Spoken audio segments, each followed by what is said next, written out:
안녕하세요. 깨끗한 그릇 경배와 찬양 이야기 김요한 목사입니다. 우리는 지난 총 3회에 걸쳐서 경배와 찬양 이야기 오리엔테이션을 잘 마쳤습니다. 많은 분들이 또 오셔서 또 격려해 주시고 응원해 주셔서 감사합니다.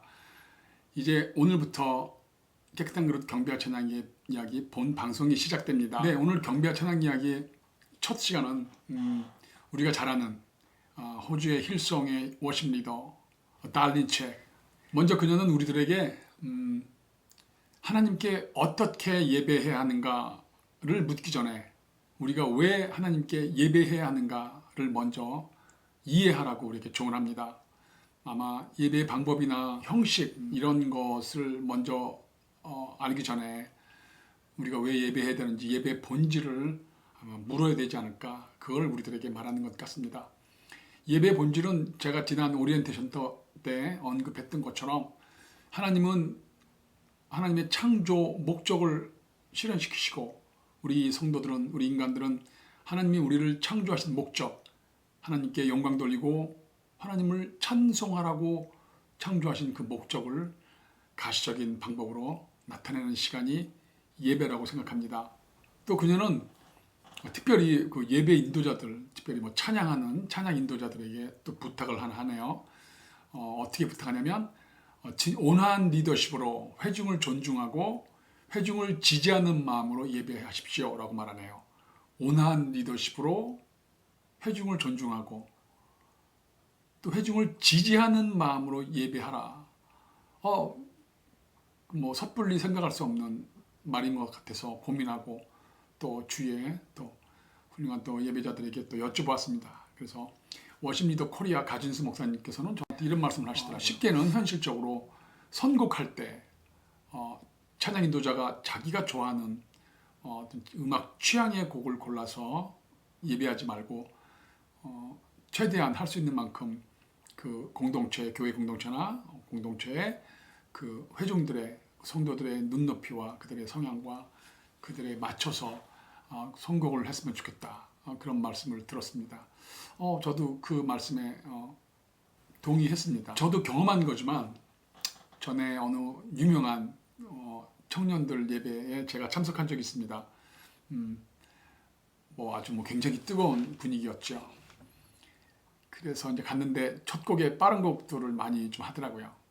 그런데 첫 곡도 모르는 노래였어요. 박수 쳤죠. 계속 박수 치면서 노래도 속으로 계속 배우면서. 두 번째 곡도 모르는 노래였어요. 좀 당황했죠.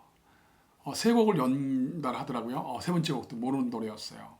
그래서 너무 신곡만 가지고 제가 너무 뒤처진 건가요? 여하튼 그래서 모르는 노래여서 그냥 되게 이렇게 겨우겨우 박수를 치고 하나님께 마음속으로 기도하면서 예배하고 있는데 이제 그게 끝나고 이제 느린 곡이 나오는 시간이었어요. 느린 곡 모르는 노래였어요. 그래서 갑자기 박탈감을 느끼더라고요. 그리고 좀 우울하고 좀 서글프더라고요. 좀 얄밉기도 하고요.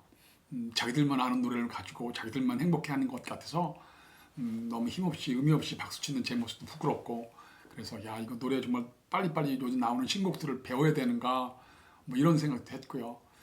저도 그런데 아마 좀 나이 드신 분들이나 이런 분들이 같이 예배할 때 모르는 노래가 계속 나오면 굉장히 박탈감을 느끼고 서글프지 않을까. 특별히 예배 인도자, 찬양 인도자 분들께 부탁드립니다. 회중들을 많이 존중해 주시고 회중들의 눈높이에 맞춰서 선곡해 주시기 바랍니다. 네, 이제 그 달린 책이 우리 예배자들에게 전해주는, 조언해주는 예배 필수여서 몇 가지를 함께 나눠보겠습니다. 첫 번째, 달린 책은 우리에게 예배 중에서 특별히 찬양 예배 드릴 때, 경배와 찬양 예배 드릴 때 그 경배와 찬양 예배는 음악 콘서트가 아니기 때문에 방금 전에 제가 언급했던 것처럼 예배 인도자가 자기가 좋아하는 음악 취향이나 또는 그 찬양팀들이 좋아하는 음악 취향, 더 나아가서 그 공동체, 그 교회나 공동체 담임 목사가 좋아하는 찬양들, 또는 더 나아가서 너무 그 성도들이 좋아하는 그 노래에 맞춰서 예배를 진행하지 말라고 조언합니다. 왜냐하면 예배의 주인공은 우리가 아니라 하나님이시기 때문에 그렇습니다. 음악의 미학적이고 예술적인 그런 것 때문에 또는 관계 때문에 이 노래하면 저 사람들이 좋아할 거야, 뭐 저분이 좋아할 거야. 내가 좋아하는 거야. 우리 찬양팀이 좋아하는 거야. 이런 식으로 접근해서 예배를 진행하다 보면 예배의 본질이, 예배의 초점이 하나님께 맞춰지지 않고 나에게 맞춰질 수 있기 때문입니다. 두 번째, 달린 책은 우리 예배자들에게 하나님께 예배 드릴 때 자기가 가진 것 중에서 가장 좋은 것을 먼저 드려야 한다고 말합니다. 하나님을 예배하는 사람이 자신이 가진 것 중에서 가장 좋은 것을 드리는 것은 하나님은 영이시기 때문에 하나님을 갈망하는 마음을 드리라고 합니다. 하나님을 갈망하는 마음, 그것이 하나님께 드릴 수 있는 최고의 예배의 예물이 되지 않을까 그렇게 생각한다는 거죠. 감사하는 마음과 함께 하나님을 갈망하는 마음, 그런 예배. 그런데 이제 우리가 하나님을 갈망하는 마음이 생기지 않았어요. 그러면 예배할 수 없는 걸까요? 시편 73편 28절에 하나님께 가까이 함이 내게 복이라, 이렇게 이제 시편 기자는 우리에게 말씀을 하십니다. 또 우리가 하나님을 갈망하지 않는 이유가 뭘까요? 그것에 대해서 요한복음 3장 20절에 이렇게 말씀하시네요. 악을 행하는 자마다 빛을 미워하여 빛으로 오지 아니하나니 이는 그 행위가 드러날까 하며, 하나님을 갈망하지 않는 사람은 인간의 기능이 창조 때부터 그릇, 담지자, 영어로 컨테이너인데요. 뭔가를 담는 그릇으로 창조되었기 때문에 하나님이 담겨 있지 않으면 우리 인간만 덜렁 조용하게 나 혼자 있고 싶어. 그래서 인간이 있을 수 없다는 거죠. 인간은 그릇으로 창조되었기 때문에 하나님이 담겨 있지 않으면 뭔가 다른 게 담겨 있다는 거죠. 하나님이 담겨 있지 않으면 뭐가 담겨 있을까요? 악한 영이 담겨 있겠죠. 악한 영의 영향력이 담겨 있겠죠. 우리 인간은 중립이 아니라는 거예요. 중립은 없다 그러는 거예요. 우리 인간은 하나님 아니면 미안하지만 악한 영이 인간의 그릇에 담길 수 있다는 거예요. 그럼 어떻게 될까요? 우리는 하나님께 기도할 수밖에 없어요. 진정한 예배자, 건강하고 성령 충만한 예배자가 되고 싶으세요? 하나님을 갈망하는 마음으로 나가셔야 됩니다. 그게 하나님께 영으로 드리는 예배죠. 하나님은 영이시기 때문에 우리가 많은 물건, 양과 소, 피 흘려서 태우고 이런 것 정말 하나님이 기뻐하셨을까요? 제가 지난번에 여쭤봤죠. 하나님이 기뻐하는 것은 하나님께 영으로, 또 하나님이 기뻐하시는 진리의 방법으로 예배하는 자들을 찾으신다고 예수님께서 직접 우리들에게 말씀하셨죠. 그러면 하나님을 갈망하지 않으면 기도하셔야 됩니다. 하나님 갈망하게 해주세요. 하나님 사랑하게 해주세요. 하나님 잘 예배하게 해주세요. 그렇게 갈망을 위해서 기도하는 것이 하나님께 또 예배자로서의 준비, 이미 예배로 시작된, 이미 예배자로서 하나님 앞에 시작된 예배자의 모습을 하나님께서 분명히 그렇게 인정해 주실 거라 믿습니다. 세 번째로 달린 책은 우리에게 당연히 공예배와 함께 로마서 12장 1절로 2절에서의 전인적인 소마를 드리는, 삶을 드리는 삶의 예배자로서 하나님께 예배하라고 합니다. 사람은 혼자 있을 때 그 사람의 진짜 모습이 그 사람의 본 모습과 가치가 드러났죠. 진정한 예배자는 하나님 앞에서나 또 어디에서나 무슨 시간에서나 동일한 모습으로 나타나야 됩니다. 훌륭한 예배자는 하나님 앞에서 자신을 객관화시킬 수 있어야 됩니다. 빌 하이벨스라는 사람은 자신의 저서에서 아무도 보는 사람이 없을 때 당신은 누구인가? 라는 질문을 날카롭게 던졌어요. 아무도 보는 사람이 없을 때 당신은 누구인가? 지금 이 방송을 보는 분들 혹시 혼자 계신가요? 이 방송을 보시는 건가요? 여러분은 건강하신 분이세요. 혼자 있을 때 이 방송을 보면서 하나님을 생각하고 예배를 갈망한다? 여러분 건강하신 분이에요. 영적으로. 우리는 어느 장소, 어느 시간, 어떤 상황에서도 예배자로서의 마음과 행동을 동일하게 해야 됩니다. 이렇게 말하는 저도 못했습니다. 저도 하나님 앞에 한참 헤맸습니다. 어떻게 어느 시간, 어느 장소, 어느 환경에서 똑같이 하나님을 예배할 수 있습니까? 그게 쉽습니까? 어렵습니다. 어려워도 보통 어려운 게 아닙니다. 젊은이들은 더 어렵고 신앙이 약한 사람들은 맨날 쓰러집니다. 분위기가 바뀌고 상황이 바뀌면 얼마든지 죄를 짓죠.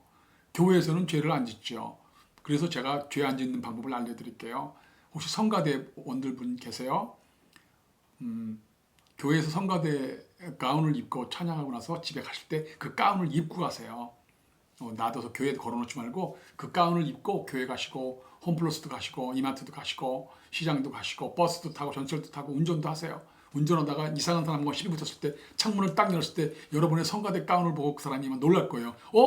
혹시 무슨 교회 성가대원 아니세요? 이렇게 물어볼지도 몰라요.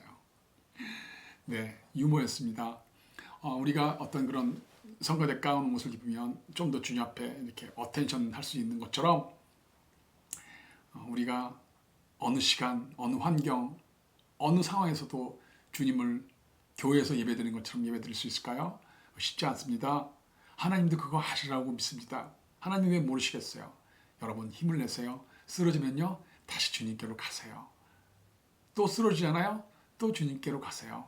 하루에 100번 쓰러지잖아요? 딴 데 가지 마시고 주님께 가세요. 주님 100번 용서해 주시고 101번째 또 생명을 열어주실 거예요. 그것 때문에 예수님께서 오셨어요. 네 번째 달린 책은 이 세상에 기쁨이 크게 두 가지가 있다고 말합니다. 기쁨이 두 가지가 있다. 하나는 삶에서 일어나는 그런 일상적인 기쁨일 수도 있고요. 하나는 우리 성경에서 말하는 성령의 열매, 희락이라고 말합니다. 우리 예배자는 하나님 앞에 희락의 삶을 살아야 한다고 말합니다. 이 말을 듣는 순간 저를 포함해서 우리 시청자분들, 아니 어떻게 매일 삶에서 희락의 삶을 살아갈 수 있어요? 맞습니다. 어떻게 날마다 희락의 삶을 살아갈 수 있을까요? 우리는 자주 넘어지고 또 주님 앞에 자주 주님을 싫어하고 세상을 좋아할 수도 있고 오해하고 착각하고 게을러지고 또 죄짓고 그렇습니다. 그러면 성령의 희락으로 열매를 가지고 살아가면서 하나님께 예배할 수 있는 방법이 있을까요? 우리한테는 없습니다. 그건 주님께만 있습니다. 그래서 주님이 필요합니다. 겁니다. 내 자신을 아까 언급했던 것처럼 내 자신을 안 믿는 겁니다. 주님만 믿는 겁니다. 내 자신을 버려야 되는 그 시간들은 참 정말 이런 말이 있죠. 뼈를 깎는 시간이었다. 네, 그런 시간들이었습니다. 저에게 그 뼈를 깎는 시간, 그 광야의 오랜 슬펐던 시간, 십몇 년 동안 걸었던 광야의 시간을 통해서 저에게 어느 날 믿음이 생겼습니다. 어떤 상황에서도 저를 붙들어 주신 하나님이 살아계심을 믿어지는 이 놀라운, 이 엄청난 자산, 믿음이 생겼습니다. 그래서 주님을 쫓아가는 겁니다. 성령의 기쁨으로 드릴 수 있는 예배의 그 희락의 열매는 내가 없어지고 오직 주만 보일 때, 최대한 그쪽으로 다가갈 때 조금씩 주어지는 하늘에서 내려오는 기쁨이기 때문입니다. 다섯 번째로 달린 책은 하나님께 예배드리는 우리들의 역할에 대해서 이렇게 말합니다. 하나님께서 여기 계시다는 것을 선언하고 알리는 것. 하나님의 임재를 위한 예배가 되도록 우리 자신을 버리라고 말합니다. 그러니까 우리가 당신 혹시 예배드리는 분이세요? 당신 교회 다니는 성도님이세요? 이런 말을 듣는다면 우리가 그런 다른 사람들에게 이런 걸 알려야 된다는 거죠. 어떤 거요? 하나님의 살아계심을 우리의 삶을 통해서 사람들에게 스스로 증명하고 나타내라고 하는 겁니다. 미국의 영적 부흥운동 패션의 리더인 루이 기글리오 목사님은 이렇게 말합니다. 하나님 앞에 타락한 결과로 원죄로 인해서 생겨난 자기 중심적인 자 때문에 그렇게 하나님을 살아계심을 나타내지 못한다고 합니다. 기독교는 자기 개발하는 그런 기능적인 종교가 아니라 자기를 버리는, 자기를 죽이는 그런 생명의 종교입니다. 네, 여섯 번째, 달린 책은 우리에게 심각한 화두를 하나 던집니다. 교회나 경배팀, 또 성가대, 교회 공동체, 문화가 영적인 부분에 있어서 죄, 부정, 부패, 저항, 교만 이런 세상의 문화를 나타내고 있다면 절대 그 공동체나 그 교회에서는 하나님의 나라의 문화를 자리 잡을 수 없다고 말합니다. 진리의 예배는 하나님을 맛보아 아는 자들을 통해서 나타난다고 합니다. 이 문제는 참으로 현실적인 문제지요. 성가대나 워십팀 또는 청년부, 청소년부, 교회 공동체에서 예민한 부분에서 일어나는 죄의 문제들, 음악적 갈등, 반목, 또 영육 간에도 교만한 사람들이 많아요. 교만한 사람들은 예수님 말씀처럼 맹인이 되는 거기 때문에 안 보이는 거죠. 안 보이니까 자기중심적으로 사람들의 관계를 파괴하고 잘난 체 하면서 예배를 망가뜨리죠. 특별히 사람들 많이 마음 아프게 하죠. 또 왕따도 있어요. 은근히 싫어해요. 분명히 물증은 없지만 심증으로 사람들을 이렇게 눈으로 눈빛으로 사람들을 쫓아내버리는 그런 눈빛들, 따돌림, 인격적 공격, 이성 교제, 성적인 문제, 돈 문제, 교회에서 돈 문제 일으키지 말아야 됩니다. 음주 흡연, 많죠? 지금 교회의 가장 큰 문제가 성적인 문제, 그리고 청년들이나 청소년들, 그리고 또 어른들의 음주 흡연 문제가 또 많습니다. 어쨌든 이런 세상적인 문화, 이런 세상적인 죄의 문제 때문에 공동체가 하나님 앞에 거룩한 문화를, 하나님의 살아계심을, 역사를 나타내지 못하고 있다는 것입니다. 이 악한 사탄의 공격은 여러분들이 예상할 수 없고 생각할 수 없는 곳에서부터 시작되고, 무차별적이고 전혀 예상할 수 없고 잔인하고 강력하고 또 쉼없이 끈질기다는 것을 여러분들 다 알고 계실 겁니다. 교회 공동체에서 예배가 무너지면, 개인의 삶에서 예배가 무너지면 다 무너집니다. 네, 이제 마지막입니다. 이제 마지막으로 그녀는 우리 복음주의의 건강한 사역자들이 요구하는 가장 너무나 많이 듣고 너무나 앞으로도 계속 얘기해야 될 말입니다. 기도하라고 합니다. 기도하라고 하면서 이렇게 말하네요. 우리 크리스찬들이 자기가 크리스찬이라고 생각하면서 기도하지 않는 것은 매우 건방진 것이라고 말을 합니다. 기도하지 않으세요? 건방진 사람입니다. 어디서 건방지게 기도도 하지 않고 자기가 크리스찬이라고 합니까? 이렇게 말한다는 거죠. 건방지다는 것을 제가 한번 문자적으로 찾아봤어요. 그랬더니 잘난 체하며 주제넘게 구는 태도라고 써있더라고요. 그러면 교만이네요. 하나님이 제일 미워하는 것 중에 하나, 교만. 달린 책은 기도에 대해서 이렇게 말합니다. 기도는 특별히 예배를 인도하는 워십팀이나 성도들의 생명줄이며 성도의 제1 언어라고 말합니다. 그러면서 달린 책은 방금 언급했던 것처럼 마지막으로 이렇게 자신의 조언의 말을 끝냅니다. 우리가 하나님을 예배하는 것이 얼마나 영광스러운 자리인지를 알기를 바랍니다. 우리가 하나님께 나아가 하나님을 예배하는 그 시간과 우리의 이 신분이 얼마나 위대하고 가치 있는 것인지를 알라고 말합니다. 아멘. 자, 오늘 이렇게 호질성의 워십 리더 달린 책에 우리를 향한 그녀의 조언을 한번 몇 가지를 살펴보았습니다. 오늘의 찬양은 제가 가장 또 사랑하는 우리 후배 사역자 중에 한 명인 문소아 교수님을 모셨습니다.